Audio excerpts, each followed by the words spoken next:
حضرت سید شاہ افضل بیابانی رحمۃ اللہ علیہ کے متعلق یہ لکھا جاتا ہے کہ آپ نماز معکوس ادا کرتے تھے۔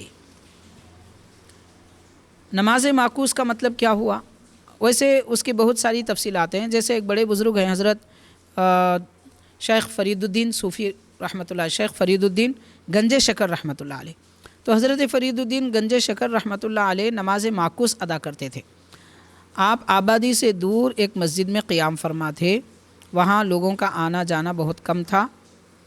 رات کے وقت میں جب لوگ چلے جاتے تو آپ کے ایک خادم تھے، ان سے فرما دیتے کہ صبح اول وقت میں آ جانا، اور آپ کا معمول کیا تھا؟ ایک درخت کو رسی کا ایک سرا باندھ دیتے، اور جب رات ہو جاتی سارے لوگ چلے جاتے تو مسجد کے صحن میں جو کنواں تھا اس کنویں میں رسی کے ذریعے جیسے ڈول ڈالتے، تو حضرت رسی کا دوسرا سرا حضرت گنج شکر رحمۃ اللہ علیہ اپنے قدموں سے بن لیتے تھے اور کنویں میں چھلانگ لگاتے۔ تو اس طرح چھلانگ لگاتے کہ آپ الٹا کنویں میں لٹکتے، پانی کے قریب آپ کا سر ہوتا۔ اس طریقے سے اللہ کا ذکر کیا کرتے تھے، اس کو نماز معکوس کہتے ہیں۔ تو حضرت افضل بیابانی رحمۃ اللہ علیہ بھی نماز معکوس ادا فرماتے تھے، مگر آپ کا طریقہ سجدے کا تھا، کہ روایات میں لکھا جاتا ہے آپ کی سیرت پاک میں، آپ جب پہاڑ یا اس کی چٹان پر سجدہ فرماتے تو اتنا طویل سجدہ فرماتے کہ سجدے میں خدائے تعالیٰ باری تعالیٰ کی ہیبت اور اس کے جلال کی وجہ سے چٹان ریزہ ریزہ ہو جاتی، مگر آپ سجدے کی حالت میں ہواؤں میں معلق رہتے تھے۔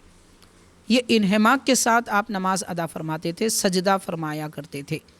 اب غور کریں حاضرین، بزرگان دین اولیاء اللہ کس طریقے سے کیسے مجاہدے کے ساتھ میں نمازیں پڑھے ہیں، اور آج ہمارے پاس نمازوں کی کوئی اہمیت نہیں ہے۔ لوگ جو ہے اولیاء کرام سے محبت کے دعوے تو کرتے ہیں، مگر ان کے طریقے سے سینکڑوں میل دور نظر آتے ہیں۔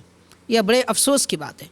بزرگوں کا طریقہ اختیار کیا جائے، ان کے طریقے سے نماز پڑھی جائے تو ان کا فیضان بھی حاصل ہوگا، نعمتیں بھی ملیں گی، اللہ کی قربت بھی ملے گی، اور دین و دنیا میں بھی کامیابی ملے گی۔ یہ آپ کے ایک نماز پڑھنے کا طریقہ ہے۔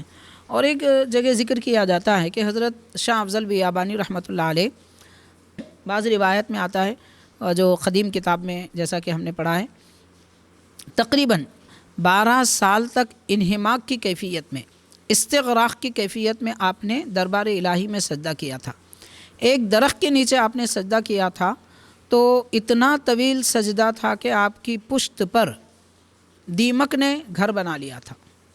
حضرت آپ کے شہزادے سرور بیابانی رحمۃ اللہ علیہ فرماتے ہیں کہ میں نے آپ کی پشت پر دیمک کے گھر بنانے کے وہ نشانات کو بھی دیکھے۔ اتنا طویل سجدہ آپ فرمایا کرتے تھے، اور آپ یہ بھی فرماتے تھے جب کسی مقام سے گزر ہوتا تو وہ درخت، جس درخت کے پاس آپ نے ذکر کیا تھا، فرماتے ہیں اپنے شہزادے سے کہ اس درخت میں ہم نے کچھ دیکھا ہے، یعنی اللہ کے جلوے دیکھے ہیں۔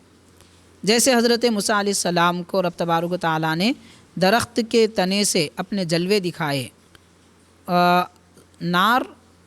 نور بصورت نار تھا، نور تھا، بصورت نار تھا، تو حضرت افضل بیابانی رحمۃ اللہ علیہ کو بھی وہ جلوے عطا ہوئے ہیں، تو آپ نے اس کا ذکر فرمایا، اور فرماتے ہیں کہ اس درخت کو لپٹ کر کبھی آپ بے زار و قطار رونے لگتے، کیونکہ قرب الہی اور دیدار لذت الہی کی جو نعمتیں ملی تھی۔